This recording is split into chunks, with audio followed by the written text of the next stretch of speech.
Baik, sembari menunggu,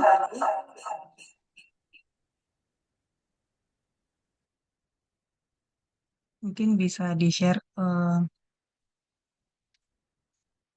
barcode-nya untuk akses presensi.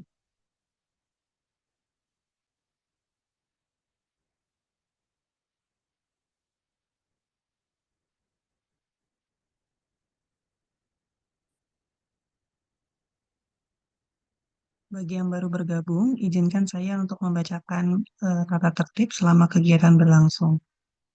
Seluruh peserta dimohon untuk menonaktifkan mikrofon atau mute kecuali saat sesi diskusi atas izin moderator. Pastikan identitas akun Zoom Anda menggunakan nama lengkap dan juga instansi atau universitas demi ketertiban administrasi.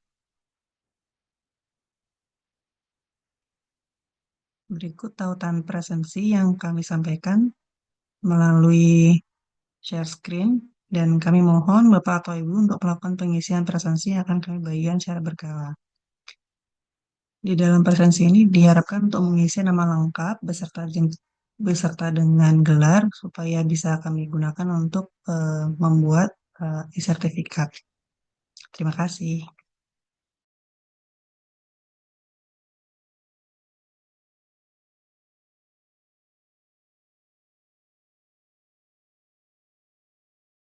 Assalamualaikum. Assalamualaikum, Ibu. Waalaikumsalam, Prof. Korita. Inje, Terima kasih. saya sudah masuk belum? Maksudku kok nggak kelihatan ya saya?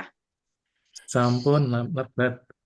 Sudah. Oh, ya sudah. Sampun. Oke, ya ampun. Oke.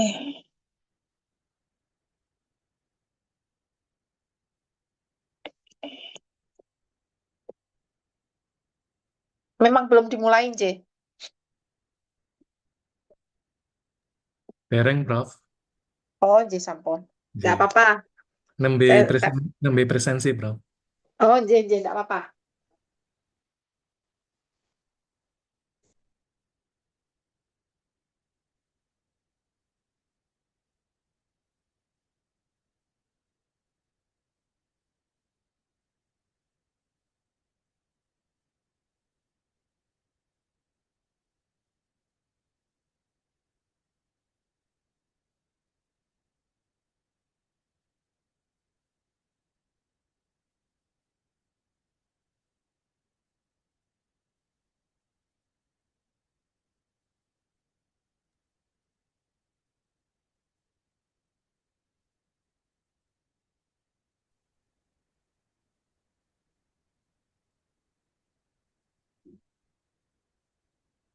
Oke, mohon izin. Selamat malam. Assalamualaikum warahmatullahi wabarakatuh. Waalaikumsalam warahmatullahi wabarakatuh. Mohon izin, mungkin kita segera mulai saja, Prof. Korita. Inje, Mohon ya J. baik, siap sebentar. Saya cari tadi mana. Ya, J, kita siap menunggu. Inje. Bu Dina atau siapa yang akan memulai? Mohon izin nanti saya, Prof. Kemudian Oh, nanti Inje, saya akan monggo, monggo. memberikan sambutan. Ini siapa Pak Firly atau Pak siapa? Pak Arnadi dulu Puspik Oh, yang Pak. mengasisteni Prof. Dwi Korita pada waktu TCDC, Prof. Oh, Masya Allah. Ya, ya, apa kabar? Alhamdulillah baik, Prof. Rita. Syukur. Iya, yes. Nah, aku baru ngatur. Saya tuh laptopnya tuh nggak terbawa. Oh, nggih. Jadi ini pakai HP. Semoga udah kelihatan. Namun Oh, kelihatan iya. dan jelas kok, Prof. Oh, iya, Alhamdulillah. Ups. J, mohon izin kita mulai saja. Inje, Yang kami, monggo. yang kami hormati Profesor Dr. Insinyur Dwi Korita Karnawati, MSc PhD, selaku narasumber pada kegiatan webinar sama kali ini. Dan yang saya hormati juga Profesor Dr. Insinyur Dina Rusandari, MSI, selaku Ketua Panitia, Dan tak lupa kami juga mengucapkan selamat datang dan terima kasih pada Bapak Dr. Agung Insinyur Agung Setianto selaku Kaprodi dari Wah, MMB, Kaprodi. MMB ini Kaprod. Ye, Ye, Ye. matur nuwun, Pak Renati. Kami oke. Pak Agung dan yang saya hormati juga seluruh hadirin yang hadir pada malam ini. Terima kasih sudah eh, tersorawuh dan menghadiri acara ini. Mohon izin, sebenarnya saya ingin menyampaikan dulu program SAFE itu apa. SAFE merupakan eh, kegiatan atau singkatan dari Seminar on Awareness for Everyone. Jadi merupakan eh, forum rutin yang diselenggarakan oleh Magister Manajemen Bencana UGM sebagai bagian dari upaya memperluas ruang diskusi publik mengenai isu kebencanaan di Indonesia. Kemudian karena Indonesia merupakan negara dengan tingkat risiko bencana yang tinggi, maka pemahaman yang komprehensif dan kesiapsiagaan yang berkelanjutan menjadi kebutuhan bersama. Oleh karena itu, melalui diskusi ini, MMB UGM berusaha mempertemukan perspektif akademik dan praktis untuk membahas tantangan kebencanaan, khususnya terkait dengan dinamika ancaman yang semakin kompleks, serta pentingnya peran kolaborasi dan literasi kebencanaan dalam memperkuat kesiapsiagaan masyarakat.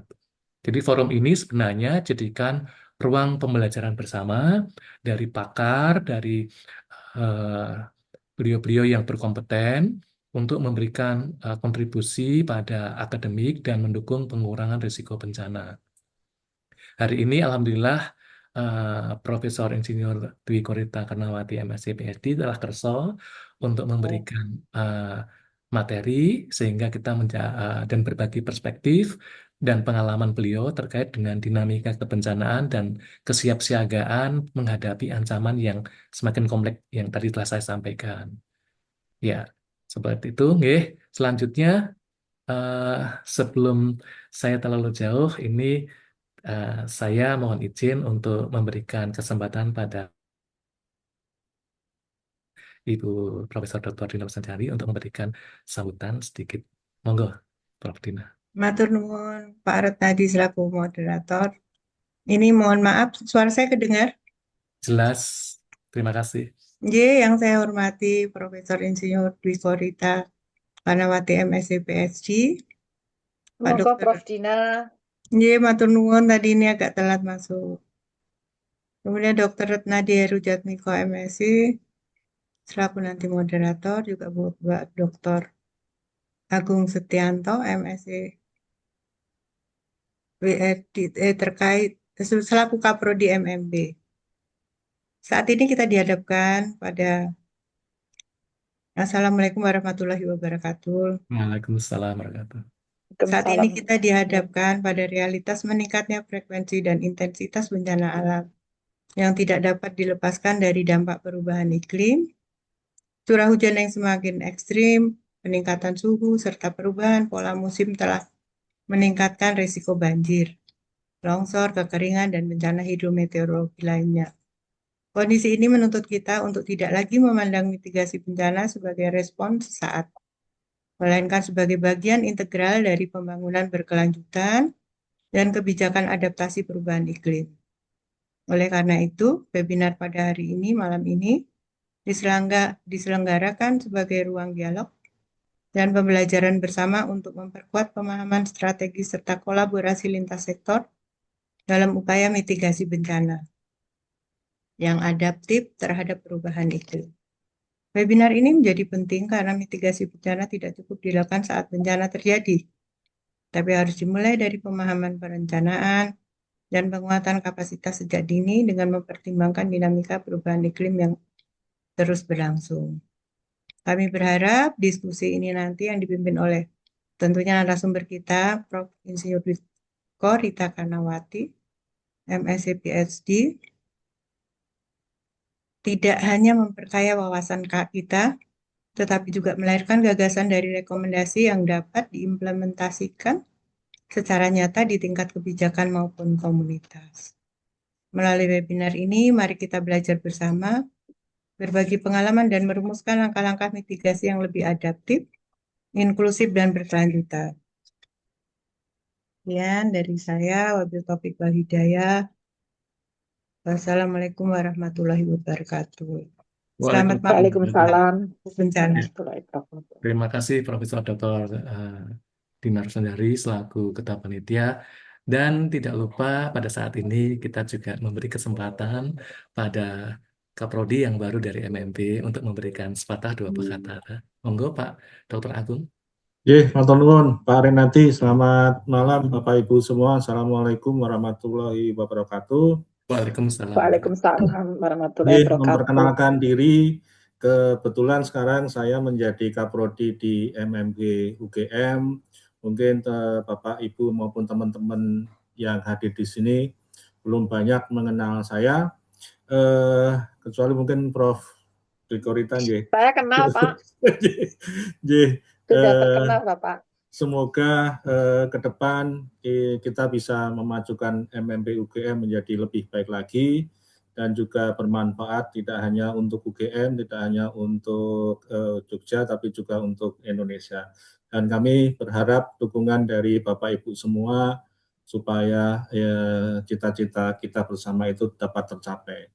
Dan juga terima kasih Prof. Dina sudah menyelenggarakan kegiatan ini secara berkala. Harapannya nanti kami sebagai pengurus yang baru bisa meneruskan kegiatan yang sangat baik ini. Dan Pak Dr. Renati matur nuwun sudah kersa menjadi moderator pada kegiatan malam hari ini. Sekian saja, terima kasih. Saya akhiri. Wassalamualaikum warahmatullahi wabarakatuh. Waalaikumsalam warahmatullahi wabarakatuh. Saat matur nuwun Pak Dr. Agung selaku Kaprodi yang MMP yang baru, kita mengayu bagyo dan siap mendukung program-program berikutnya. Untuk selanjutnya mohon izin semua peserta kalau bisa kita on cam karena akan diambil dokumentasinya. Ya, beberapa saat. Yang saya sebentar Pak Renati. Prof. Rita itu kameranya kebalik. Jadi kalau melihatnya itu tidak miring, Prof. Rita. Sebentar, saya cari dulu kameranya. Deformasi menengok Dr. Agung. Nah, sampun, Prof. Rita. Oh, hilang. Oh, leres. Sampun, Bu. Sampun, sekarang landscape. Sekarang portrait, tadi landscape. Iya. Nggih, matur nuwun. Monggo kita ambil fotonya, Mas Panitia.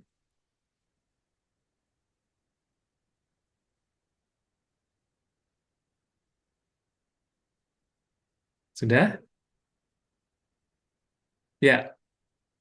Selanjutnya ini adalah sesi yang kita tunggu-tunggu, paparan yang akan disampaikan oleh narasumber yang sangat kita hormati, Profesor Insinyur Dwi Korita Karnawati MSc. Tapi sebelum beliau menyampaikan materi dan sharing pengalamannya, saya ingin menyampaikan dulu tentang profil beliau. Profesor Dwi Korita Karnawati MSc PhD adalah seorang profesor di bidang geologi lingkungan dan mitigasi bencana dan pernah menjabat sebagai Rektor UGM tahun 2014 sampai 2017. Beliau meraih gelar Sarjana Teknik Geologi dari UGM dan melanjutkan ke Leeds University England tahun 97, dilanjutkan lagi tahun berikutnya sampai memperoleh gelar PhD. PhD-nya ada di Tokyo University of Agriculture and Technology, Jepang. Di Leeds, maaf. PhD-nya di Leeds, Pak. Leeds. Mohon maaf. Tokyo itu postdoktoralnya. Postdoktoralnya. Terima kasih atas revisinya. Dan sewu. Matur nuwun. Selanjutnya beliau juga menjabat sebagai Kepala BMKG, Badan Meteorologi Klimatologi, dan Geofisika periode 2017 hingga 2025. Beliau mendorong penguatan sistem peringatan dini dan berbasis sains, peningkatan diseminasi informasi kebencanaan, serta koordinasi lintas sektor dalam menghadapi risiko cuaca dan iklim yang ekstrim. Ya, selain itu tadi sudah saya sampaikan, beliau juga eh, pakar di bidang geologi yang sampai membagi ilmunya untuk seluruh peserta eh, negara berkembang yang dalam program TCDC. Karena dulu saya pernah mengasisteni beliau di TCDC ya, Prof. Rita ya. Ya, Iya, terima Technical kasih. Cooperation among Developing Countries yang diselenggarakan oleh Puspik Fakultas Geografi Iya, UGM. Ya, yang pada saat itu pesertanya hampir dari seluruh Asia dan sebagian dari New Zealand. Ada yang dari New Zealand juga, gitu. Dan untuk lengkapnya, ya mohon izin Prof. Dwi Korita, kalau saya ngaturnya biasanya Prof. Rita untuk menyampaikan Rita materinya. aja. Ya, monggo Prof. Rita dipersilakan. J. Terima kasih sekali Bapak Moderator, Bapak Dr. Redmadi, yang dulu beberapa kali kita bekerja bareng, dan juga yang saya hormati Bapak Kaprodi Magister Manajemen Bencana, yang sebelumnya adalah Kepala Departemen di Teknik Geologi, Bapak Dr. Agung Setianto, MT atau MN ya, Pak? MSI. Kemudian ini Ibu kita, Ibu Dina, Ibu Profesor Dina. Ye, Eh, Rita. matur nuwun atas undangannya ini. Yang beliau adalah apa ya, yang membangun ini ya, SAFE ini ya Bu ya. Ye. Tadi apa singkatannya? SAFE, aku lupa singkatannya. Pokoknya Seminar yang bagus. Seminar awareness for Awareness everyone. for Everyone. Ya, seminar Awareness for Everyone. Terima kasih sekali, luar biasa. Perkenankan saya untuk sedikit sharing. Saya yakin bapak-bapak dan ibu-ibu yang hadir di sini sudah banyak tahu. Hanya untuk memantik diskusi. Terkait dengan, mohon slide-nya dapat ditayangkan. Mohon maaf, saya tuh sedang tidak membawa laptop karena mendadak harus pergi dan laptopnya tidak terbawa. Tadi mau dibantu Pak Firly, tayangannya sudah diterima Pak Firly. Ampun. Oh, tayangannya belum keluar ya? Tayangannya belum keluar, tolong masih tok. Iya. Jadi terkait dengan mitigasi dan kesiapsiagaan potensi bencana hidrometeorologi. Namun menurut saya sebetulnya bencana hidrometeorologi itu tidak murni hidrometeorologi. Nanti Ibu Bapak barangkali bisa memberikan pandangan. Menurut saya yang tepat adalah geohidrometeorologi. Slide sebelumnya coba. Slide sebelumnya. Sebelumnya. Slide yang paling pertama, yang cover dulu Bapak. Nah, mohon bertahan di sini. Jadi mitigasi dan kesiapsiagaan terhadap potensi bencana hidrometeorologi yang sebetulnya lebih tepatnya geohidrometeorologi. Kenapa harus ada tambahan geo? Nanti akan kita singgung. Slide berikutnya. Nah, ini tentunya kasus khusus untuk wilayah Indonesia.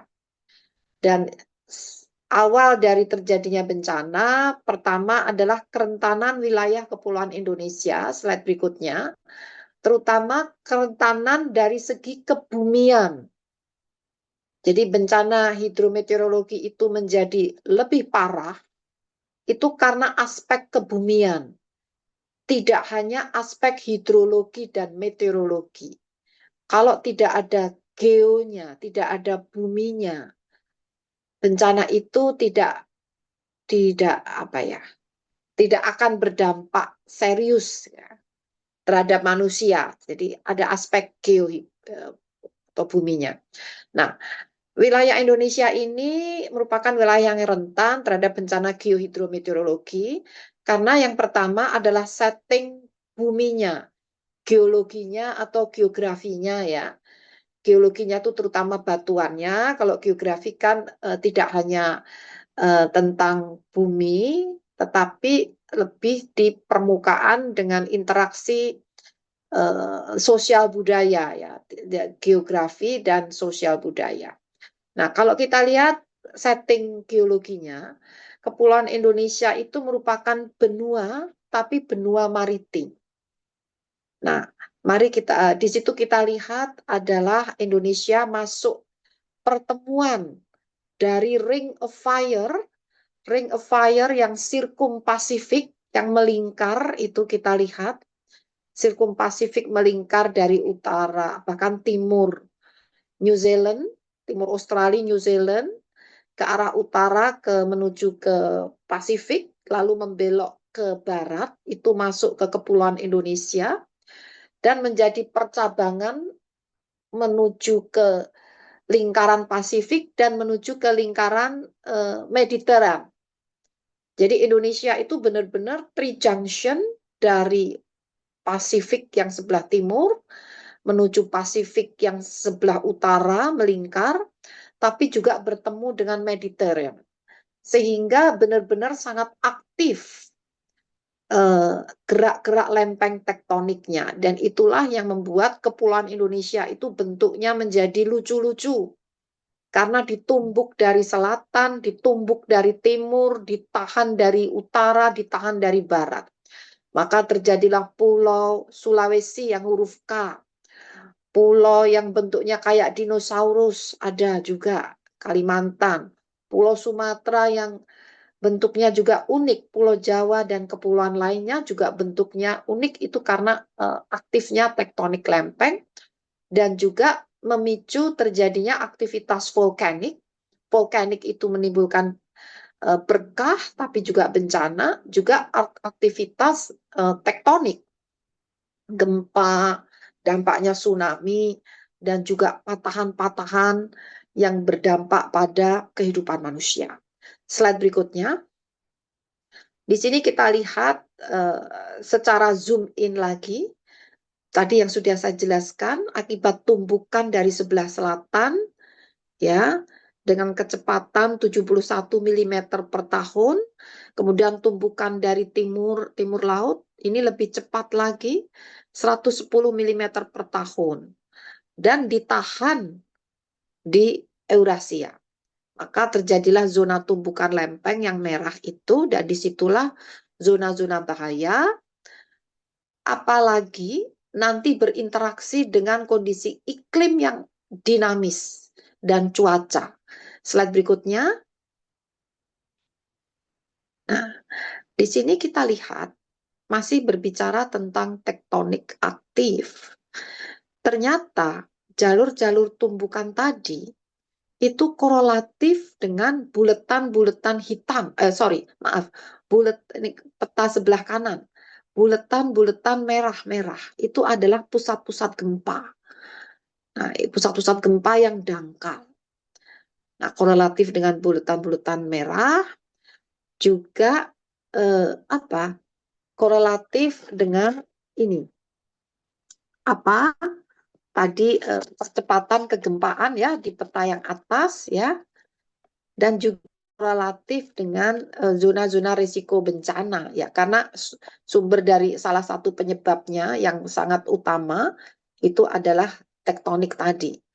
Di sebelah kiri, di situ kita lihat zona pembangunan infrastruktur. Ternyata itu justru yang maju pembangunannya adalah di zona-zona yang korelatif dengan berhadapan dengan tumbukan lempeng. Jadi itu sangat match ya.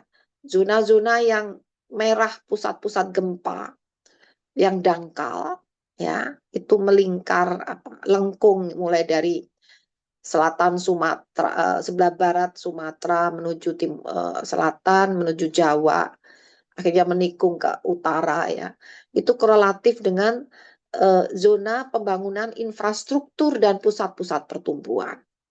Nah, itulah yang mengakibatkan potensi bencana menjadi besar karena interaksi antara kerentanan lingkungan, kerentanan wilayah dengan pertumbuhan kehidupan manusia. Slide berikutnya. Nah, bagaimana dengan kondisi iklim? Iklim di Indonesia ini ternyata juga sangat dinamis karena posisinya Kepulauan Indonesia atau benua maritim ini berada di antara dua samudra yang luas. Di sebelah timur Samudra Pasifik, di sebelah barat Samudra Hindia, di sebelah selatan ada benua Australia yang kondisi cuacanya juga sangat berpengaruh, terutama bagi Indonesia itu angin dari Australia yang dingin dan kering itu biasanya di bulan-bulan musim kemarau. Itu musim kemarau itu misalnya mulai Juni sampai September Oktober. Angin yang bertiup dari Australia yang sifatnya membawa hujan. Jadi membawa kering ya. Sehingga mengakibatkan musim kemarau di Indonesia. Kemudian juga di bulan Oktober sampai Maret April anginnya gantian yang berasal dari Asia atau monsun Asia itu membawa uap air sehingga menjadikan musim hujan di Indonesia. Itu fenomena bulanan sampai 6 bulan kurang lebih. Namun juga ada pengaruh dari Samudra Pasifik yang dapat mengakibatkan terjadinya El Nino La Nina. Itu musim kering yang panjang bulanan ya selama beberapa bulan. Dan musim La Nina itu mengakibatkan curah hujan yang tinggi selama berbulan-bulan. Nah, dari Samudra Hindia juga berdampak bisa terjadinya peningkatan curah hujan akibat perbedaan suhu muka air laut. Dan juga terjadinya Madden-Julian Oscillation dari Samudra Hindia sebelah timur Afrika yang merupakan arak-arakan kumpulan awan hujan secara siklik ya, siklus itu setiap 40 sampai 60 hari itu balik kembali. Dan juga adanya gelombang atmosfer yang terjadi di ekuator, gelombang ekuator ya tepatnya. Kemudian juga ada anomali lokal di wilayah Kepulauan Indonesia akibat semakin panasnya suhu udara permukaan di Indonesia dan suhu muka air laut. Terjadilah bibit-bibit siklon dan akhirnya terjadilah badai tropis seperti Senyar ya, Seroja ya. Nah, jadi dinamika inilah yang menjadikan tidak hanya tektoniknya yang aktif, tapi juga iklim dan cuacanya juga dinamis dan cepat berubah. Itulah yang membangkitkan potensi bencana geohidrometeorologi itu menjadi makin meningkat, terutama sebagai efek adanya perubahan iklim dan peningkatan gerak-gerak tektonik. Slide berikutnya. Nah, ini dampak dari tadi ya, data dari BMKG ini. Jadi dengan semakin hangatnya kan terdeteksi, jadi BMKG itu memiliki stasiun pengawas atau pemantau global khususnya untuk memantau kondisi atmosfer atau konsentrasi gas-gas rumah kaca di hutan, di tengah hutan di Bukit Kototabang. Dari pantauan ini terlihat pada grafik sebelah kanan terjadinya kenaikan rata-rata suhu udara permukaan Indonesia yang semakin menghangat ya. Ini dikatakan bahwa kenaikan suhu udara di Indonesia ini benar semakin signifikan menghangat, namun masih sedikit di bawah rata-rata dunia. Kecuali di Jakarta, ini melampaui kenaikan suhunya melampaui rata-rata dunia. Dan dampaknya ini kita lihat pada peta sebelah kiri ya. Di sini kita lihat juga pada periode 1850 sampai 2020 suhu permukaan global dan Indonesia mengalami kenaikan sebesar 1,2 itu di global 1,2 derajat Celcius itu masih tahun 2020. Tapi tahun 2024 itu sudah 1,55. Coba, jadi cepat sekali. 2020 itu 1,2. Ini tahun 2020 benar. 1,2. Indonesia sudah 1 derajat. Ya. Nah, tahun 2024 itu 1,55. Begitu cepatnya. Dan Indonesia masih berkisar antara 1 derajat Celcius. Ini dengan pembanding dibandingkan jadi suhu tahun 2020 dibandingkan dengan suhu di tahun 1865 hingga 1900 sebelum revolusi industri. Nah, akhirnya kita juga harus mengakui laju kenaikan suhu khusus di Jakarta ini 1,6. Saat itu dunia 1,2, Jakarta udah 1,6. Jadi begitu panasnya Jakarta ini, makanya peta ini kan menunjukkan curah hujan ya. Curah hujan dan juga pembukaan lahan, maaf. Jadi itu korelatif dengan terbukanya lahan yang semakin luas di wilayah Jabodetabek. Seperti itu. Nah, slide berikutnya. Jadi suhu di Jakarta itu seperti pulau panas yang terisolir. Ya. Nah, ini juga masih sama. Ini kurang lebih ceritanya sama ya. Kita singkat, kita lewati aja ya. Nah, waktu ya. Masih banyak yang harus dibahas. Slide berikutnya. Tapi kurang lebih ceritanya sama. Poinnya di Jakarta itu benar-benar sudah melampaui dunia. 0,4 lebih panas daripada rata-rata dunia. 0,4 itu untuk ukuran kenaikan suhu pada iklim itu sangat besar itu. 0,1 aja besar ya. Jadi itu 0,4 sangat besar. Dan itu korelatif dengan terbukanya lahan, ini data BMKG, di tahun 7 ya nggak kelihatan tuh, tahun 1970 ya. Setiap tahun ini ada kenaikan, setiap 10 tahun kenaikan suhu terjadi terutama mulai tahun setelah 1980 sampai sekarang. Jadi kenaikannya sudah 0,7 derajat Celcius. Ini lebih tinggi dari suhu yang diukur tadi. Lebih tinggi ya. Tadi kan kenaikannya 0,4 ya. Ini kan dari 28 menjadi 28,7. Kenapa suhu itu menjadi bermasalah? Ya, itu adalah mengakibatkan juga muka air laut kita itu juga artinya yang adanya gas-gas rumah kaca. Itu yang sebagai sumber semakin panasnya atmosfer kita dan laut kita, perairan kita. Dan laut kita tuh seperti mesin uap.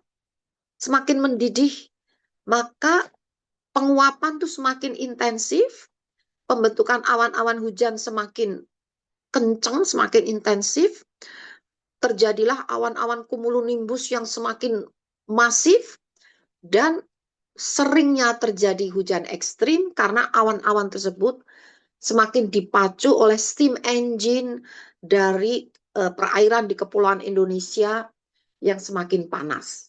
Maka kejadian ekstrim atau kejadian siklon itu juga semakin sering terjadi. Dan efeknya buminya itu juga sudah sering bergoyang, gempa-gempa tadi. Sudah digoyang di bumi, disiram semakin lebat. Jadi bencana geohidrometeorologinya itu jadilah banjir bandang yang semakin masif. Nah, slide berikutnya. Slide berikutnya, silakan. Bapak bisa slide berikutnya sambil menunggu slide ya. Nah, oke, ini menunjukkan bahwa kenaikan suhu perkotaan di Indonesia juga terus terjadi. Nah, dan ini hampir di seluruh wilayah Indonesia mengalami kenaikan suhu ya. Ini datanya ada di BMKG. slide berikutnya. Ini hampir merata ya. Tapi tadi yang tertinggi Jakarta ya, bahkan kadang-kadang Kalimantan juga. Dampaknya kenaikan suhu itu menjadi curah hujan juga itu tadi. Penguapan menjadi intensif, masif ya. Curah hujan juga semakin meningkat. Terjadinya peningkatan curah hujan. Itu hampir merata ya. Yang warnanya hijau itu curah hujan yang tinggi sampai sangat tinggi. Nanti ada data peningkatan curah hujan. Terus slide berikutnya. Silakan. Nah, di sini ini dari analisis BMKG tahun 2025 dengan 3 skenario. Analisis ini memodelkan ya dengan verifikasi pengukuran suhu udara dan curah hujan. Skenario yang moderat atau SSP 4,5 ini skenario moderat. Jadi ada 3 skenario, yang paling atas moderat, tengah itu tinggi, bawah itu tertinggi. Dari skenario ini pemodelan curah hujan menunjukkan bahwa curah hujan maksimum harian meningkat di semua skenario tadi. Skenario moderat itu adalah skenario apabila kita melakukan mitigasi atau pengendalian laju kenaikan suhu permukaan bumi. Tadi kan isunya adalah bumi makin panas, makin mendidih ya. Nah, kalau skenario teratas yang moderat, kita berhasil melakukan mengerem laju kenaikan suhu. Caranya misalnya mengubah energi fosil menjadi energi non-fosil ya, renewable ya. Karena kan energi fosil itu banyak menghasilkan gas rumah kaca, terutama CO2. Nah, skenario moderat itu kita berupaya ya, tapi bukan yang berhasil seperti di atas ya. Nah, yang paling bawah itu apabila kita tetap biasa apa adanya, tidak berupaya sedikit pun untuk mengupayakan merubah energi yang menghasilkan gas rumah kaca itu dengan energi yang zero gas rumah kaca atau mengurangi gas rumah kaca. Jadi skenario terburuk artinya kita gagal melakukan pengendalian gas rumah kaca, konsentrasi gas rumah kaca, dan dampaknya kita gagal melakukan pengendalian laju kenaikan suhu. Itu skenario terburuk. Nah, dampaknya apa? Nah, dengan skenario, dengan semua skenario, jadi seandainya dengan skenario terbaik pun, curah hujan itu tetap masih meningkat. Namun, yang skenario terburuk, peningkatannya tentunya lebih dahsyat. Kemudian, yang kedua adalah curah hujan sangat lebat, trennya makin intens, dan lebih sering terjadi pada semua skenario. Tapi dahsyatnya beda. Ya, skenario terburuk itu tentunya yang paling dahsyat. Poinnya adalah meskipun skenario itu moderat, kita berupaya untuk mengendalikan laju kenaikan suhu, tapi dalam skenario itu pun bisa masih mengakibatkan kenaikan curah hujan. Kemudian yang terakhir, curah hujan ekstrim saat ini diproyeksikan menjadi hal yang biasa. Yang tadinya ekstrim, kita menganggap, wah ini hujannya sangat ekstrim lebat. Tapi karena dampak dari pemanasan global dan steam engine itu semakin aktif ya, semakin mengganas, maka hujan ekstrim pun diprediksi oleh para ahli akan semakin sering terjadi dan intensitasnya semakin dahsyat dan durasinya semakin panjang. Itu sudah terbukti waktu tahun 2020 di Jakarta, di Jabodetabek, 2025 Oktober di Bali, itu curah hujannya mencapai hampir 400 mm. Padahal ekstrim itu hanya 150 mm. Pada saat itu Oktober baru transisi musim hujan ke musim kemarau ke musim hujan. Nah, terakhir Senyar itu curah hujannya benar-benar luar biasa dan durasinya berhari-hari. Jadi ini tulisan ini dibuat sebelum kejadian itu terjadi semua. Hanya dalam waktu beberapa bulan apa yang diprediksi BMKG ini benar-benar terjadi.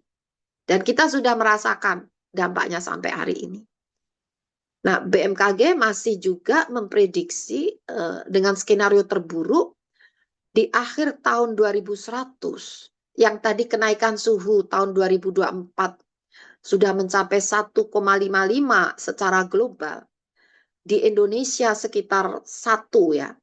Tapi nanti di akhir 2100 diprediksi dengan skenario terburuk kenaikan curah hujan mencapai 3,5 derajat Celcius. Hampir di seluruh pulau. Nah, bisa dibayangkan, sekarang di Indonesia naik 1 derajat Celcius aja, dampaknya udah segini dahsyatnya. Bagaimana kalau naik 3 derajat Celcius? Maka tadi disimpulkan, ekstremitas itu akan menjadi kenormalan baru di masa depan. A'udzubillahi min dzalik. Barangkali hujan ekstrim itu bisa terjadi hampir setiap bulan. Nah, a'udzubillahi min dzalik. Tergantung keberhasilan kita dalam mengendalikan gas rumah kaca, mengendalikan atau menggantikan energi fosil. Baik, slide berikutnya. Slide berikutnya. Silakan. Nah, ini. Jadi bagaimana mitigasi dan kesiapsiagaan potensi bencana sebetulnya geohidrometeorologi. Nah, kenapa geohidrometeorologi? Slide berikutnya.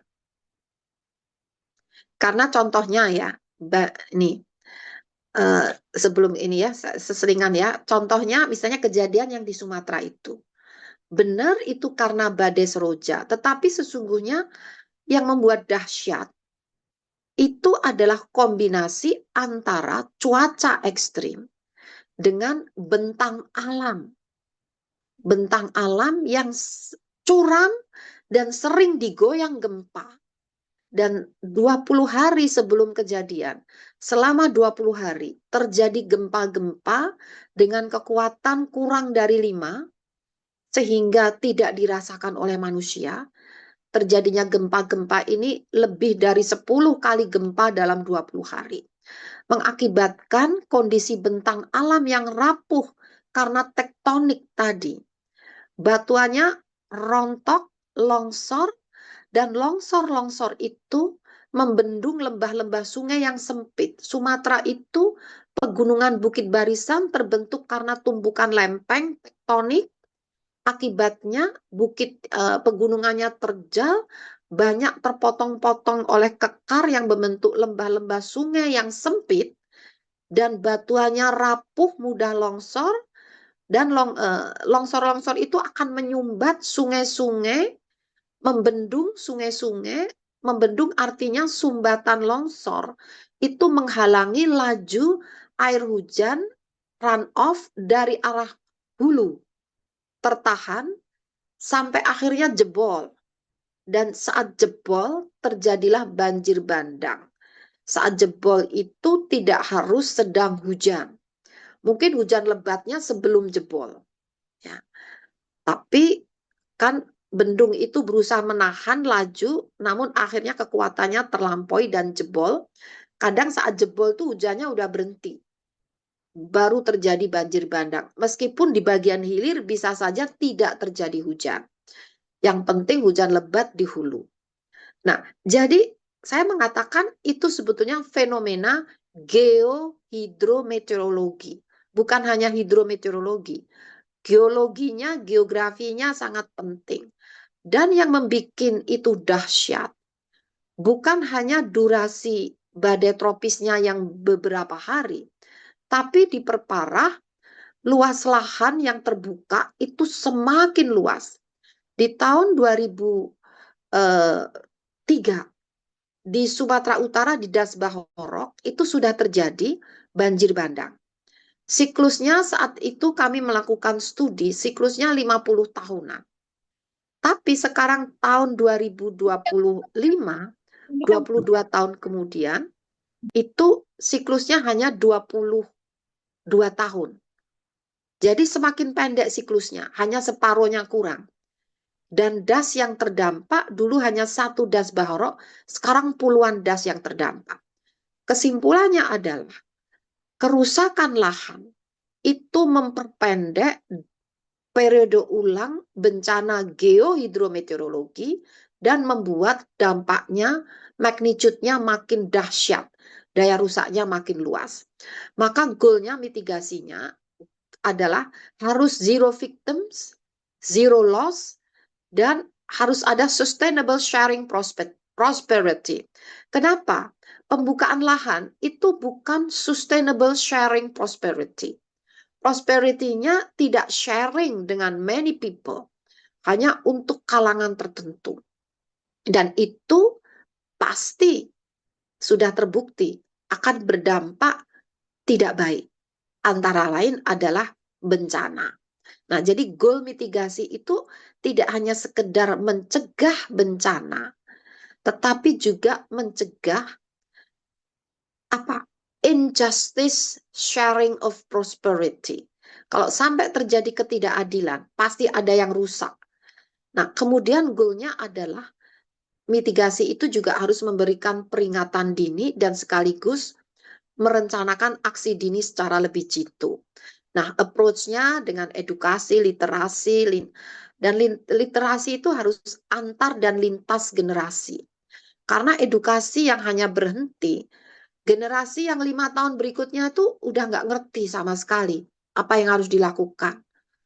Jadi seperti di bencana di Palu, itu udah ada literasi, edukasi, tahun 2009 berhenti 2014, 2018 terjadi, generasi setelah 2014, di 2018 sudah nggak ngerti caranya bagaimana menyelamatkan diri atau mencegah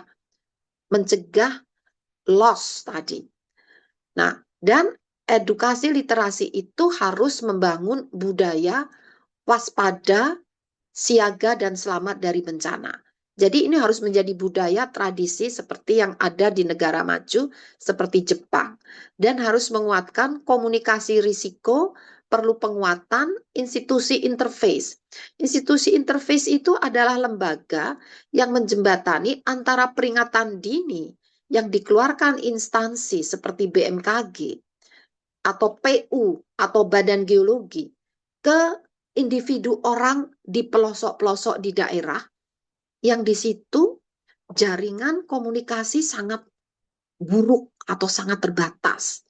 Jadi harus ada mekanisme, tidak hanya menggantungkan teknologi, karena kalau udah sampai ke BPBD menuju ke daerah, itu sudah teknologi itu belum tentu berhasil karena jaringan komunikasi sinyal, saya di Jakarta aja sinyalnya kadang buruk. Nah, jadi perlu ada lembaga interface, misalnya BPBD, yang mengurai gap komunikasi ataupun peringatan dini agar sampai benar-benar ke lokasi calon korban. Jadi peringatan dini ini bisa diterima di seluruh Indonesia, kadang kecuali lokasi calon korban, karena di situ sinyalnya buruk. Nah, ini jadi PR. Kemudian tentunya adanya kolaborasi multi helix. Slide berikutnya ya. Nah, ini saya lewati ya, saya yakin teman-teman udah paham, ada beberapa slide ini saya lewati, ini dilewati aja. Ini saya rasa nanti udah bisa dibaca sendiri ya. Kita lewati karena waktu. Nah, ini contoh ya, kesiapsiagaan. Tadi slide-slide tadi menunjukkan link siklus manajemen bencana, bagaimana mulai dari pencegahan, mitigasi, peringatan, kesiapsiagaan, lalu tanggap darurat dan rekonstruksi dan kembali lagi ke pencegahan mitigasi. Itu saya yakin teman-teman udah paham. Nah, saya ingin menunjukkan contoh mitigasi atau kesiapsiagaan. Itu harus sampai benar-benar detail di level RT RW. Yang banyak terjadi itu di level nasional udah ada, di level provinsi ada, di kabupaten ada. BNPB, BMKG, dan LSM sudah mencoba melakukan di level desa. Itu juga sudah ada. Tapi prakteknya itu harus sampai level dasawisma, level RT, RW, level individu rumah. Nah, di sini yang nggarap itu belum banyak. Jadi biasanya bolong jadi udah ada gladi itu kan levelnya kabupaten atau kota. Tapi gladi di level RT atau dasawisma, prakteknya nanti pada bingung juga. Nah, ini contoh dilakukan oleh mahasiswa KKN. Nah, kita ini perguruan tinggi. Selalu KKN setiap tahun minimal 2 kali. Perguruan tingginya puluhan yang melakukan KKN. Bagaimana kalau kita tata tersistem untuk menyentuh level sampai RT, RW, dasawisma ini. Nah, ini Magister Manajemen Bencana ini barangkali bisa menjadi pelopor, menggerakkan KKN seluruh Indonesia, memprogram bersama, dibagi wilayahnya, RT mana, RW mana. Karena kelemahan kita tidak menyentuh sampai ke sana. BMKG udah berkali-kali, BNPB berkali-kali bergabung, relawan berkali-kali ya. Cuma levelnya tuh biasanya level yang paling rendah itu adalah desa. Nah, ini catatan. Next slide. Nah, berikutnya, silakan. Nah, ini sampai harus ada rencana kontingensi atau kedaruratan. Ini saya yakin Bapak Ibu sudah tahu. Hal yang semacam ini yang masih kurang di level RT, RW, dasawisma. Ini, saya yakin ini tidak perlu saya jelaskan ya, semuanya udah paham ya. Jalurnya harus disiapkan, siapa yang harus diutamakan, yang kaum lansia, wanita hamil, dan sebagainya. Nanti mereka dievakuasi dengan cara bagaimana, apa saja yang harus disiapkan di bawah. Poin ini yang semakin dilupakan setelah 20 tahun lebih tsunami Aceh. Dulu saat habis tsunami itu pada gencar sering, habis bencana itu sering. Saya nggak tahu setelah bencana ini apa masih adem-adem atau sudah mulai hal-hal semacam ini. Jadi hal semacam ini tuh harusnya giat sebelum bencana gitu, agar saat bencana itu udah lanyah, terampil, cepat melakukan evakuasi diri. Barangkali bencana yang terakhir di Sumatera, poin inilah yang tidak tersentuh. Meskipun sudah ada koordinasi antara BNPB, BMKG dengan pemerintah daerah, udah ada. Tapi levelnya masih di level itu. Kurang down to the earth, kurang grassroots. Seperti ya itu kayaknya yang paling cocok antara lain adalah KKN itu bisa melakukan dengan LSM, dengan forum pengurangan risiko bencana, ini PR. Slide berikutnya. Nah, ini saya lewati aja nih, bisa dibaca sendiri ya. Ini teori-teori banjir bandang dan sebagainya tuh di internet banyak ya. Tapi poinnya hanya ingin menjelaskan banjir bandang itu, bandangnya kecepatan tinggi itu karena ada sumbatan tadi. Rontoknya batuan longsor, ada getaran gempa, ada geomorfologi yang akibat tektonik lempeng aktif. Kita lanjut aja terus menuju akhir nih, kita terus lewati aja. Nah, ini contoh yang, maaf sebelumnya, yang gambar karikatur itu, gambar kartun itu contoh. Ini nggak usah, ini udah bisa baca. Nah, ini yang jarang. Komunikasi kita tentang bencana sampai ke level dasawisma, RT, RW, bahkan level desa, itu bahasanya terlalu ilmiah. Tulisannya terlalu teknis. Nah, risk communication ini yang juga harus digarap.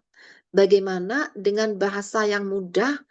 Misalnya dengan contoh ini, anak TK pun harus paham, bawa kasur, bawa bapak ibu pergi bawa kasur, oh ini ngungsi.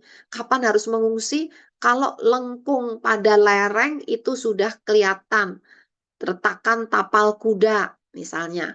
Atau kalau sungai yang gambar sebelah kiri itu, sungainya itu tiba-tiba berwarna coklat, keruh, ada ranting-ranting pohon. Wah, ini sudah harus mengungsi. Tidak harus menunggu sirine berbunyi. Jadi ilmu T10, karena kalau teknologi itu penting. Tapi sayangnya saat diperlukan tuh kadang-kadang teknologi itu malah mejen. Justru saat diperlukan. Karena saat diperlukan ada bencana, listrik itu pasti mati. Teknologi kita tuh sangat tergantung pada listrik. Kalau pakai solar panel itu bisa. Tapi saat ada gempa, solar panelnya roboh, rusak. Jadi teknologi itu canggih, tapi saat bencana itu kadang lumpuh semua. Jadi ilmu Titan itu penting. Dan untuk penutup, ini sebenarnya masih ada ya, tapi karena waktu nanti silakan dibaca sendiri. Ada beberapa rekomendasi apa yang harus dilakukan secara detail. Coba sekilas yang terakhir rekomendasi. Itu langsung aja apa yang harus dilakukan ini terkait bencana geohidrometeorologi. Di antara lain adalah tadi kita sebelumnya harus menandai lokasi kita ini rawan apa. Apakah multi bencana yang dapat terjadi? Ya gempa, ya longsor, ya banjir bandang, ya tsunami dari gunung itu banjir bandang, tsunami dari laut. Nah itu harus diketahui lebih dahulu. Level desa itu harus memetakan zona mana yang aman, zona mana yang bahaya. Kita buat jalur evakuasi bersama di level desa. Itu bisa dengan KKN sekali lagi. Dan kita sudah siap berlatih. Kalau jogging itu latihan lewat jalur evakuasi dari pantai naik ke gunung. Sehat ya. Tapi nanti kalau saat bencana insya Allah juga menjadi semakin sehat, semakin cepat. Lalu bagaimana harus membawa para orang tua, lansia, dan difabel. Nah, jadi harus menyiapkan hal-hal itu, contingency plan. Kemudian tadi pemetaan level desa, jalur evakuasi level desa, menyiapkan rambu-rambu level desa. Harus terus memonitor perkembangan informasi cuaca melalui radio, melalui berbagai media. Cuaca terutama dari BMKG, karena sekarang banyak sekali cuaca. Tapi saya cek itu kadang-kadang banyak nggak cocoknya. Dan orang bilang itu BMKG. Bukan. Yang BMKG itu bukan yang banyak beredar yang nggak cocok itu. Tapi BMKG itu yang ada di platform info BMKG. Kalau yang tiba-tiba keluar di web, kok di web apa? Di Google dan sebagainya. Jadi kalau BMKG itu ada tulisannya BMKG. Dan ada bahasa Inggris, bahasa Indonesia. Nah, poinnya terus monitor melalui berbagai media, tapi juga siap-siap. Tidak harus menunggu komando kalau sungai sudah tiba-tiba keruh, atau lereng tiba-tiba keluar mata air, menggembung, kemudian retak, segera aja tinggalkan tempat, jangan berada di situ meskipun sirine tidak berbunyi. Itu yang masih sulit. Nah, mohon diizinkan ini ada video pendek 1,5 menit untuk menutup. Nanti kita lanjutkan diskusi. Terima kasih. Mohon yang video yang KKN. Coba Mas siapa tadi? Firly. Yang KKN. Nah, ini contoh yang level RT RW desa. Silakan. Ada suaranya nggak? Di KKN UGM ini udah 14 tahun yang lalu ini kita latihan. Kayaknya nggak ada suara ya. Suaranya nggak keluar. Jadi ini mahasiswa KKN bekerja bersama masyarakat. Nah, ini memberikan peringatan dini terintegrasi dari teknologi sederhana dihubungkan dengan kentongan. Ini latihan gladi evakuasi, terutama ibu-ibu, wanita ya. Terus juga ini lansia, ini juga dilatih untuk evakuasi. Titik-titik evakuasi, titik kumpul sudah dibuat. Tadi binatang juga dievakuasi. Ini bagaimana menolong korban. Ini semua adik-adik mahasiswa KKN 30 orang multidisiplin. Ini dengan masyarakat di desa ini RT RW itu. Ini mari kita galakkan lagi 14 tahun yang lalu dan diawali dengan pemetaan ini. Adik-adik KKN ini juga melakukan pemetaan untuk memetakan zona bahaya, zona merah ada di mana, zona aman ada di mana, sehingga nanti bersama masyarakat disusunlah peta bahaya dan ini bersama siaga tagana masyarakat tangguh bencana di desa-desa itu yang orange itu. Ini alatnya yang akan dipasang, alat sederhana untuk dipasang bersama masyarakat, disusun bersama masyarakat.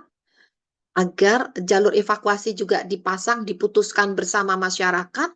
Jadi masyarakat sebagai penggiat agar mempunyai ownership dan bisa terampil. Nah, inilah contoh kecil yang bisa digalakkan di seluruh wilayah Indonesia. Terima kasih. Mohon maaf ada kekurangan atau kelebihan waktu. Billahi taufik wal hidayah. Wassalamualaikum warahmatullahi wabarakatuh. Waalaikumsalam warahmatullahi wabarakatuh. Assalamualaikum warahmatullahi wabarakatuh. Ya, Waalaikumsalam warahmatullahi wabarakatuh. Makasih. Ya, Terima terima kasih. kasih Pak. Ya,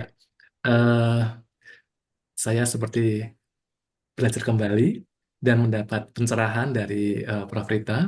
Dan mungkin nggak cuma saya, tapi juga hampir semuanya yang mengikuti materi Insya Prof. Allah. Rita dari awal sampai akhir ini sangat inspiratif dan menggugah kesadaran kita bahwa ilmu yang diperoleh dari akademis ini ternyata tetap harus sampai ke masyarakat paling bawah, grassroots, dengan bahasa-bahasa yang sederhana, disertai dengan praktek-praktek bagaimana menjalankan pengamatan, kesepakatan bersama, dan antisipasi bencana yang ada.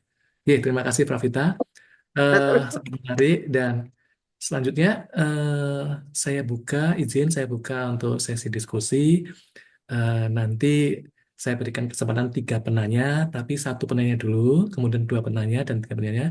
1 penanya nanti langsung ditanggapi aja Prof. Rita kalau memungkinkan. Terima Baik. kasih. Mau siapa? Ya. Ada yang resen?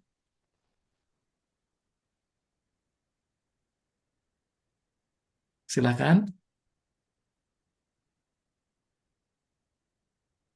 Silakan Anda boleh resen. Saya nggak melihat ya. Iya, saya belum lihat juga ini. Sudah jelas kan? Jelas sekali. Mungkin terkagum-kagum Prof. Rita. Enggak juga. Enggak lah, mereka udah melakukan tuh, saya yakin. Oh, ada ini. Silakan. Silakan, Silakan. Saudara Ala.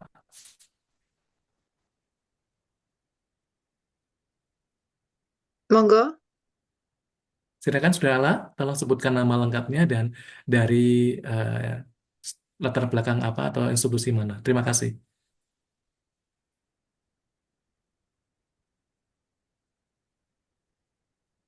Masih mute,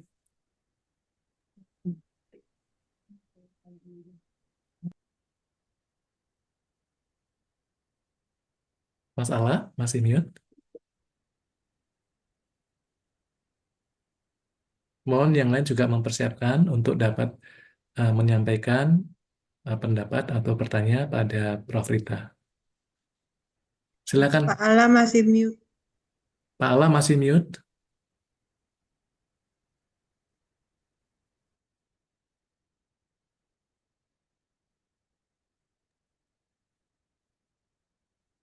Pak Ala masih mute.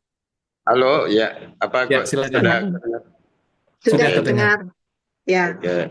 Assalamualaikum warahmatullahi wabarakatuh. Waalaikumsalam warahmatullahi wabarakatuh. Terima kasih ini Bu Prof atas pencerahannya malam ini. Tadi saya sebenarnya sudah mengajukan pertanyaan di grup WA. Nah, tetapi rasanya lebih nyaman kalau langsung menyampaikan juga secara lisan. Iya. Silakan. Saya sebenarnya pertanyaannya itu soal praktek baik yang paling mungkin bisa dilakukan Izin ya. Pak Ala. Sederhana. Pak Ala dari mana? Ya. Terima kasih. Oh ya, ya, mohon maaf. Saya dari Bulukumba. Bulukumba itu di ujung selatan Sulawesi Selatan. Ya, silakan Mi. Ya.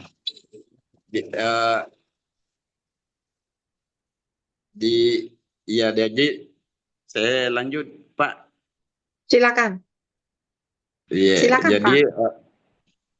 nah, kalau saat ini saya sebenarnya jadi relawan di komunitas di perkampungan.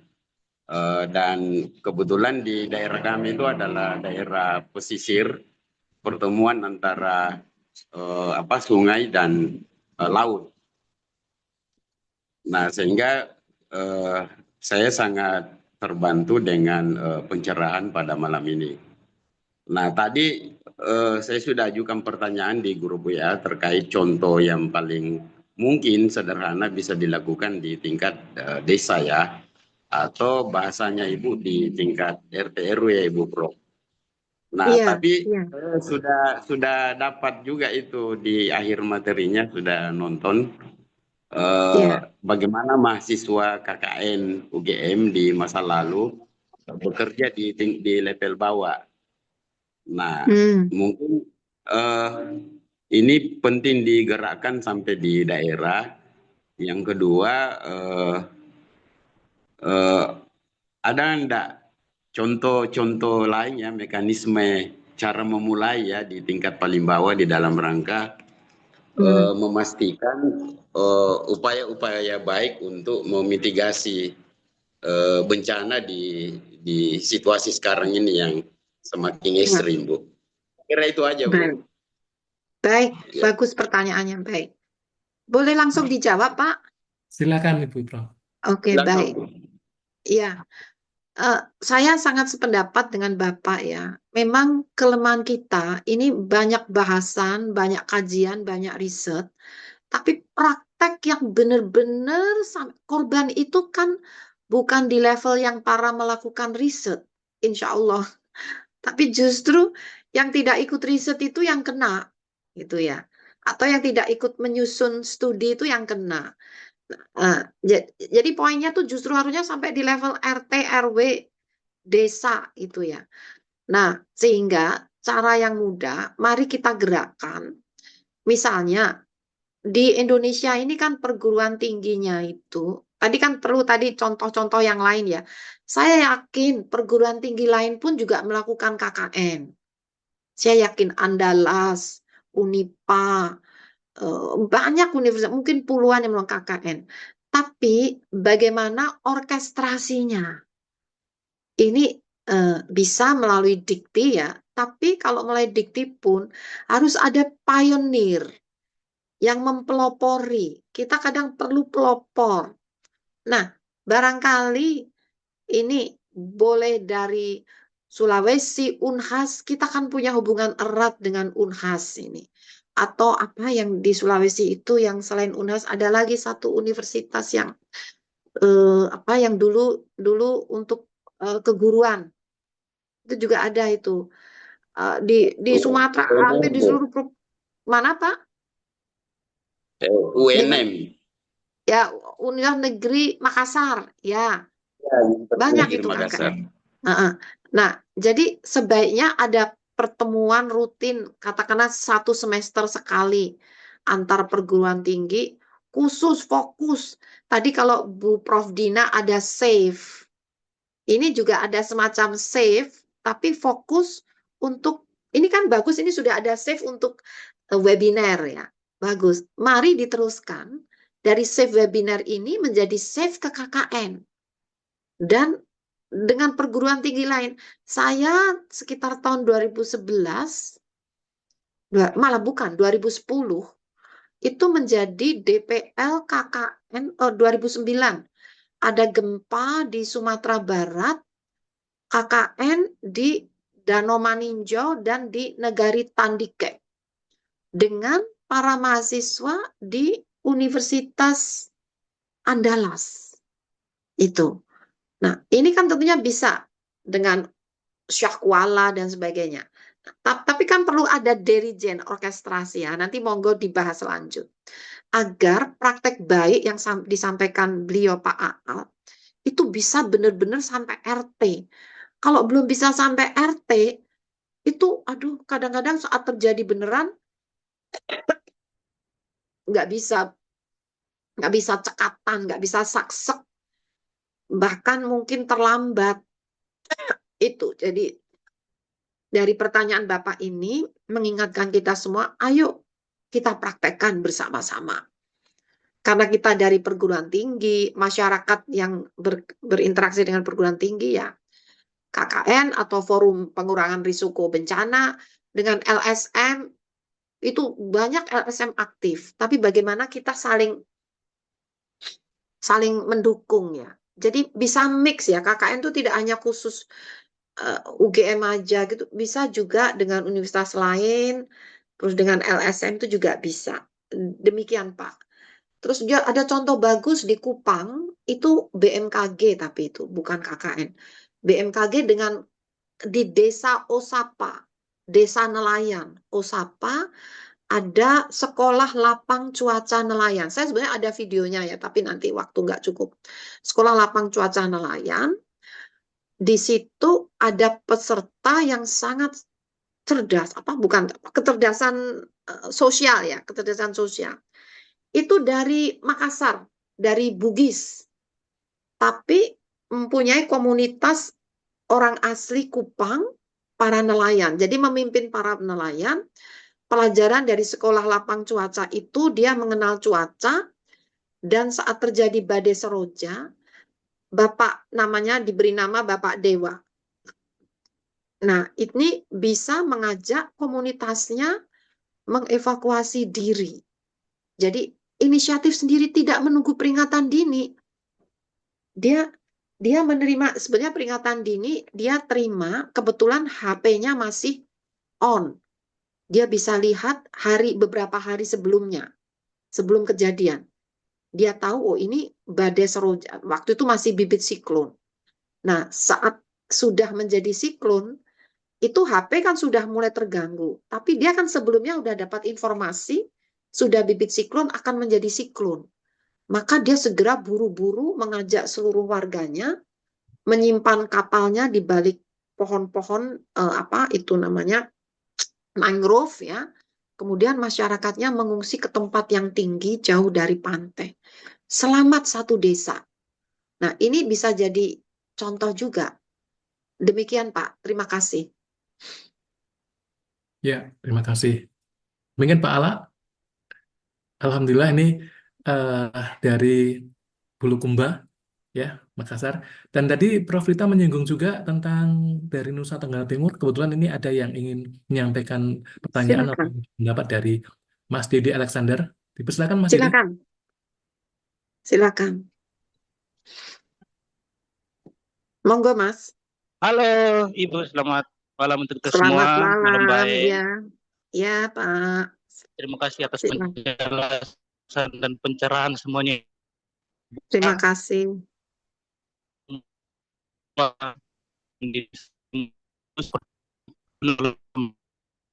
Itu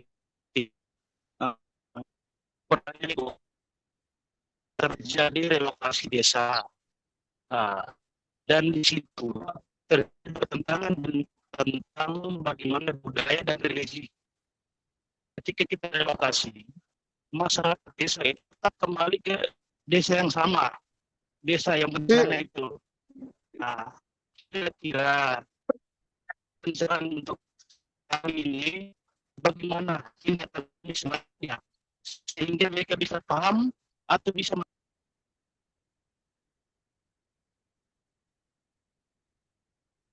Ya, mohon maaf putus-putus.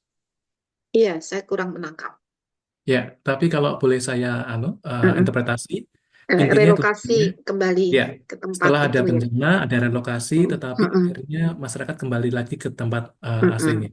Angkatan Prof. Rita. J. Nah, itu sering terjadi, Pak. Masih ada pertanyaan? Udah selesai belum, beliau? Udah selesai ya? Gangguan, Aku ya, tidak gangguan. Halo mendengar. Ibu, sorry terputus tadi. Iya, ya, silakan. Sudah kita Pak, mungkin intinya kalau boleh saya Sudah ketangkap, intinya ya, udah dipahami. sudah ditangkap dan kita memberikan waktu untuk Prof. Rita menjelaskan. Terima kasih. Terima kasih. Terima kasih Pak Dede. Pertanyaannya bagus karena itu sering terjadi. Itu sering terjadi. Maka apa yang kita lakukan ya? Kalau kita bicara ideal, harusnya relokasi itu ke lokasi yang aman. Ke lokasi yang aman, yang bebas dari bencana yang pernah terjadi. Karena seperti bencana badai seroja atau badai apa itu tadi senyar, badai apapun, itu nanti ada periode ulang lagi. Namanya udah beda lagi, bukan seroja lagi ya, tapi poinnya ada badai lagi, ada banjir bandang lagi, ada longsor lagi, bahkan gempa bisa terjadi lagi. Nah, idealnya kan cari tempat yang aman. Namun, kalau ternyata harus kembali, itu berarti harus dengan ilmu, dengan pemahaman. Waktu saat itu sekitar 20-30 tahun yang lalu, kami di Pegunungan Menoreh, itu mereka mengalami bencana tanah bergerak. Lalu kita menyarankan relokasi karena tanah bergeraknya sudah sangat mengkhawatirkan, bisa membahayakan rumah-rumahnya roboh. Mereka tidak mau direlokasi. Nah, terus akhirnya ya sudah, kalau nggak relokasi, syaratnya agar Bapak itu bisa tidur dengan aman, tanah-tanah retak itu begitu terbuka langsung harus ditimbun. Ditimbun, diisi tanah lagi biar rapet, biar nggak kemasukan air hujan akan mendorong tanah longsor. Mendorong tanah menjadi longsor. Nggak apa-apa, terus mereka gotong royong, timbun semua itu tanahnya. Ada hujan, terbuka lagi, timbun lagi. Baru kemarin ditimbun, hari ini terbuka lagi, timbun lagi. Lama-lama capek mereka. Akhirnya, Bu, udah ini terbuka terus. Kalau ada tempat yang lebih aman lah, kita mau deh. Akhirnya, jadi poinnya itu caranya. Jadi misalnya ya, mau direlokasi tapi kembali lagi, itu harus diberi pemahaman. Silakan, yang penting harus ada peringatan dini, dan harus siaga. Jadi harus ada pelatihan-pelatihan, harus ada kesibukan tambahan, kerepotan tambahan untuk menjaga kita tetap selamat dan aman. Kalau mereka sanggup, silakan. Nah, silakan kalau sanggup. Tapi mereka akan merasakan yang berbahaya, generasi berikutnya itu belum tentu terlatih. Beda generasi, dia tidak siap. Jadi misalnya Palu, generasi di tahun 2009 sampai 2014 itu sudah terlatih. Tapi begitu 2015 sampai 18 sudah tidak ada latihan lagi. Terjadi itu bencana gempa dan tsunami, mereka kembali ke nol, tidak bisa apa-apa lagi. Gitu. Nah, sehingga yang penting risk communication. Kita memang tidak bisa memaksa ya. Tidak bisa memaksa, tapi harus dengan edukasi literasi, dan berilah kesempatan mereka untuk merasakan bagaimana susahnya untuk tinggal di daerah itu. Tapi dengan pemahaman ini resikonya adalah nyawa. Gitu. Nah, jadi memang seninya itu di situ. Namun pada kondisi tertentu seperti Mbah Marijan sebelum wafat ya, karena kena awan panas, erupsi sebelumnya, beliau itu kan tidak mau dievakuasi, tidak mau pindah. Tapi begitu awan panas terjadi, tidak ada berita bahwa Mbah Marijan itu terkena. Ya. Tapi selamat. Nah, ternyata di balik itu, saat itu yang menjadi kepala pusat vulkanologi itu Bapak Surono. Dia menyatakan itu sebetulnya mengevakuasi dengan paksa. Dibawa itu, bukan paksa kekerasan ya. Maksudnya ada yang membawa Mbah Marijan itu diselamatkan. Tapi bukan dengan kekerasan waktu itu. Dan sehingga Mbah Marijan itu pernah selamat. Gitu. Tapi dengan agak push gitu ya. Bukan demokrasi gitu ya. Nah, tapi begitu selamat balik lagi memang. Dan akhirnya kena. Gitu. Jadi gimana ya? Memang solusinya itu tidak ada satu solusi yang paling benar. Berbagai alternatif. Seperti itu. Dan berbagai risiko. Dan terbukti yang kembali lagi itu kena dan ya kita sedih sekali. Tidak bisa ditolong. Demikian. Gitu Mas. Pak siapa Pak moderator. Iya, Ya, Pak terima kasih Dede. Prof. Rita. Ya, semoga Pak Ya, Dede dapat bisa memahami yang disampaikan mendengar. Mbak Rita ya. Iya. Iya. Makasih Selanjutnya ini Prof. ada pertanyaan yang lain, monggo. Karena sebelum pertanyaan terakhir yang disampaikan oleh audiens, saya ini ingin membacakan salah satu komentar dari audiens dari atas nama Ahmad Siddiq Abdullah dari BPPT Kabupaten Magelang. Beliau menyampaikan, sangat setuju kearifan lokal harus dikenalkan kepada masyarakat karena dengan kearifan lokal yang terjaga bisa membantu masyarakat mengenai potensi dan ancaman yang mungkin terjadi. Walau teknologi sangat penting, tapi kearifan lokal dan ilmu titen sangat berpengaruh dengan kecepatan evakuasi dan respon masyarakat. Jadi ini adalah komentar dari Pak Ahmad Siddiq Abdullah mengenai materi yang diberikan oleh Bu Rita. Terima kasih. Matur nuwun. Nggih. Pak Matur matur nuwun, nuwun. ini Magelang ini sangat ahli dalam kearifan lokal karena pengalaman dengan Merapi itu, Pak. Nggih. Jadi saya sangat salut dan appreciate ini dengan masyarakat Magelang, juga Sleman, Boyolali itu kearifan lokalnya kuat. Meskipun ada teknologi mereka combine. Demikian. Ya. Ya, Pak terima Rat, kasih. boleh menanggapi? Ya, boleh monggo, Prof. Dina. Ya, Prof. Diko Rita. Monggo. Ini saya kebetulan mempunyai himpunan perguruan tinggi kebencanaan.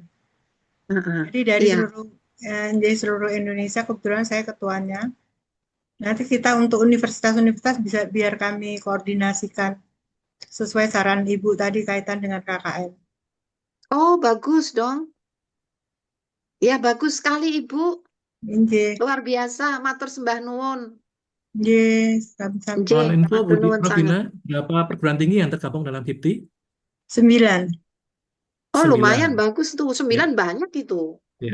Dari Sumatera, Jawa, Padang.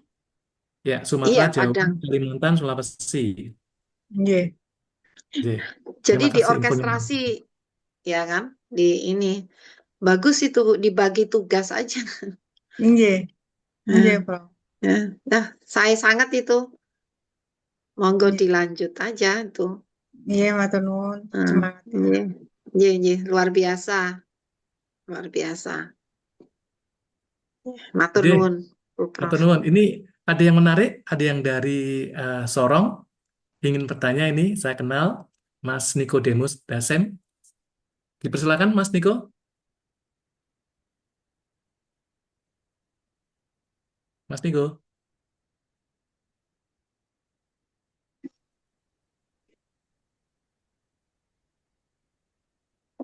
Silakan Mas Niko. Selamat malam. Assalamualaikum. Waalaikumsalam warahmatullahi wabarakatuh.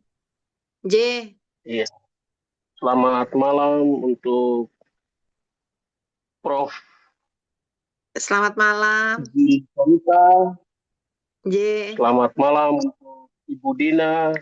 Selamat malam juga untuk Bapak Retnadi dan semua yang ada dalam Zoom ini. Kebetulan saya sendiri dari MMB UGM 2017.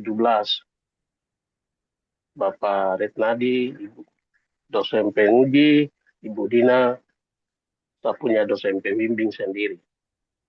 Ya, baik. Hebat. Iya. Mungkin kalau dari kami di Biak atau Supiori Papua, saya lagi berharap untuk kalau boleh ada KKN UGM lagi di tahun depan.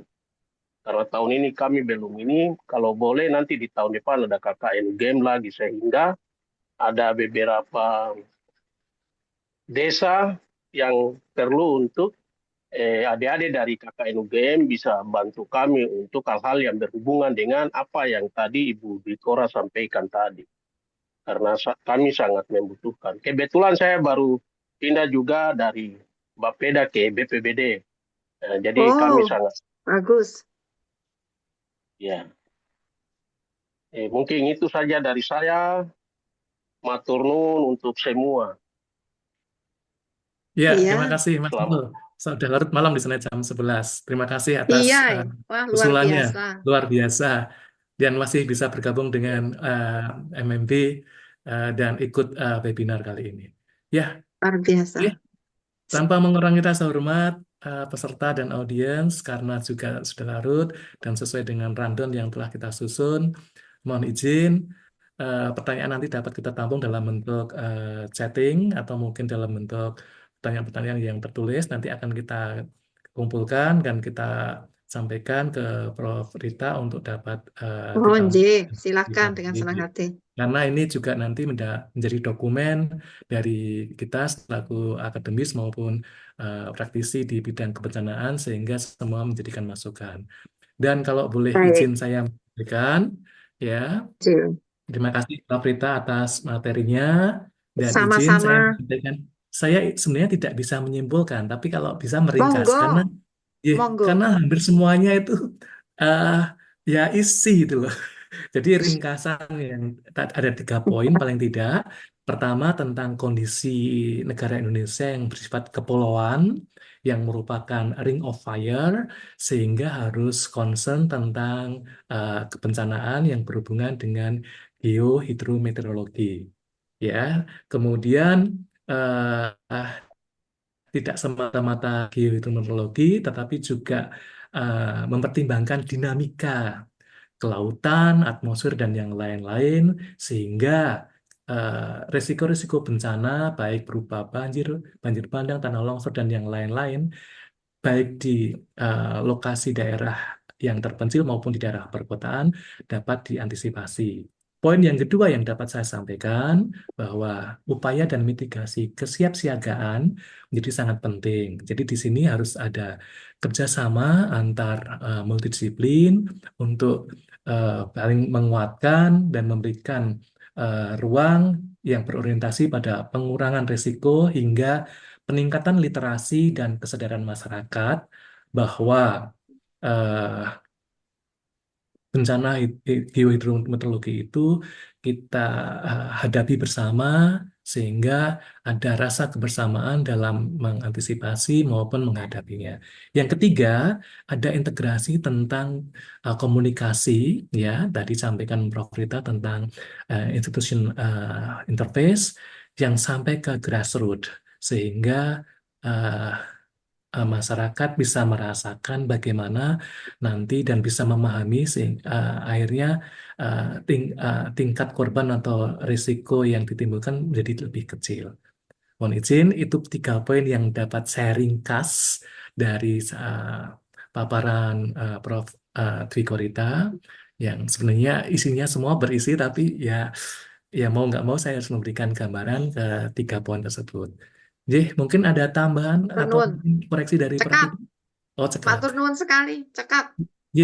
Ringkasannya saya sangat. Selanjutnya mohon izin saya diberi waktu untuk kita berfoto bersama on cam. Supaya ya. Jadi kita akan membandingkan wajah sebelum mendapat materi dan sesudah materi, ya, kelihatannya semua berbinar-binar ini karena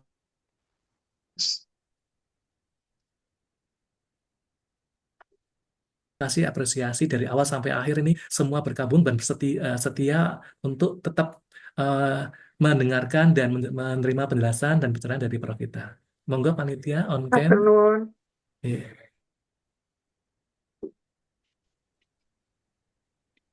Ya, cukup Mbak Firta? Ya, selanjutnya izinkan kami untuk menutup, ya, dan sebelum menutup, terima kasih yang tak terhingga saya sampaikan kepada beliau yang terus memberikan pencerahan pada kita, Profesor Dr. Dikorita Karnawati, MSc, PhD, luar biasa. Ya, Matur sejak nuwun. dulu saya selalu menimba ilmu dari beliau dan kita juga sekarang Kebalik, bersama-sama mendapatkan ilmunya. sama-sama. Jadi, terima kasih juga untuk seluruh panitia yang diketuai oleh Prof. Dina Rusanjari uh, dan uh, Ketua Akaprodi yang baru, Bapak Dr. Agung, dan seluruh panitia yang terlibatnya. Mohon izin, kita tutup, dan sebelumnya, kalau boleh, meskipun ini daring, webinar, kita memberikan aplaus untuk Prof. Rita. Terima kasih. Ya, Matur demikian, nuwun, mohon Prof. izin. Rita. Matur Ya, nuwun Prof. Prof. Dina, Rita, Pak ya. Agung, Pak Kaprodi, Mas Redmadi. Siap, Matur sembah matur nuwun dan nuwun. para hadirin semuanya. Tadi Pak Dede, Pak Al siapa tadi Pak Bapak-bapak semua. Ya, Monggo sukses selalu, selamat tahun baru. Nggih. baru matur nuwun, Perjalanan Prof. masih Rita. panjang, Pak Rut. Masih panjang. Masih, ya. Jangan lelah dulu. Nggih. Siap, matur Matur nuwun. Nuwun, nuwun, Prof. pamit. Ya, Sugeng Dalu, Ya matur Ibu, nuwun. Sugeng Dalu, matur nuwun, Selamat izin malam di semua. selamat malam Pak Ye, Kaprodi. Bu Rita. Ye, matur sembah nuwun. Bapak, akhirnya kita maju loh itu kemarin. Oh, Nanti nggih, tak Bu. ceritakan. Siap, matur nuwun. Ye, matur sembah nuwun. Monggo, monggo. Salam. Nuwun, Waalaikumsalam warahmatullahi wabarakatuh.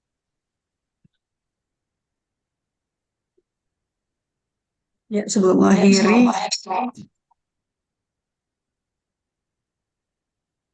Silakan Mbak Firta.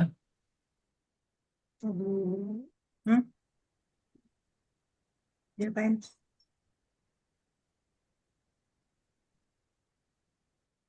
Levi. Levi.